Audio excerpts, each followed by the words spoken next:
គ្មាននរណាម្នាក់អាចផ្លាស់ប្ដូរជីវិតរបស់យើងឲ្យកាន់តែល្អប្រសើរឡើងបានឡើយក្រៅពីខ្លួនយើងផ្ទាល់ទំនាក់ទំនងនឹងមិត្តភ័ក្តិគ្រាន់តែជាផ្នែកមួយដែលជួយជ្រោមជ្រែងប៉ុណ្ណោះតែមិនមែនជាកត្តាកំណត់ជោគវាសនារបស់យើងនោះទេអ្វីដែលពិតជាអាចជំរុញយើងឲ្យសម្រេចបាននូវក្តីស្រមៃនោះគឺឆន្ទៈដ៏មោះមុតរបស់ខ្លួនដែលប្រៀបដូចជាគ្រឹះដ៏រឹងមាំសម្រាប់ទ្រទ្រង់អគារជីវិតយើងត្រូវការសីលធម៌និងគុណធម៌ជាគ្រឿងលម្អដើម្បីឲ្យគេគោរពស្រឡាញ់ការពិចារណាឡើងវិញដើម្បីកែលម្អកំហុសឆ្គងពីអតីតកាលផ្លូវជីវិតតែងតែមានឧបសគ្គប៉ុន្តែភាពតាំងចិត្តដ៏មុតមាំរបស់យើងនឹងជួយយើងឲ្យឆ្លងកាត់វាបានដោយល្អប្រសើរដោយសុភាសិតមួយបានលើកឡើងថាការចង្អុលផ្លូវគឺអាស្រ័យលើអ្នកមានគុណតែការដើរនៅលើផ្លូវគឺអាស្រ័យលើខ្លួនឯងមកដល់ត្រង់ចំណុចនេះខ្ញុំនឹងលើកឧទាហរណ៍មួយ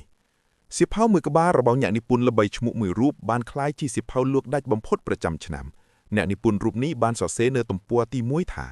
ខ្ញុំសូមថ្លែងអំណរគុណដល់គ្រូរបស់ខ្ញុំដែលបានណែនាំខ្ញុំឲ្យស្គាល់ពីពិភពនៃការសរសេរជាក់ស្ដែងណាស់ការលើកឡើងនេះបង្ហាញថាទំនាក់ទំនងនឹងអ្នកមានគុណបានចង្អុលខ្លៅដល់គាត់ប៉ុន្តែការដែលគាត់សរសេរសៀវភៅបានល្អ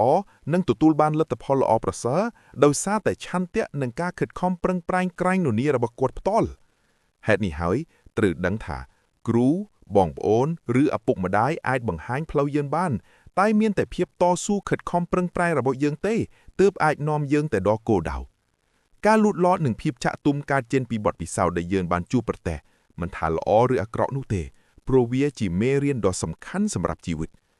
ចុងក្រោយយើងគួរតែចាំថាការជួយអ្នកដទៃគឺត្រូវជួយខ្លួនឯងជាមុនសិនស្គាល់មនុស្សឆ្លាតមានសមត្ថភាព100នាក់ក៏ដោយបើយើងចំសៀតយើងមិនអាចទាញប្រយោជន៍បានឡើយមុននឹងយើងអាចបដូរតម្លៃដល់អ្នកដទៃបានយើងត្រូវតែក្លាយជាមនុស្សល្អនិងមានសមត្ថភាពជាមុនសិនអភិវឌ្ឍខ្លួនឯងគឺជារឿងសំខាន់បំផុតដើម្បីក្លាយជាពលឺសម្រាប់អ្នកដទៃ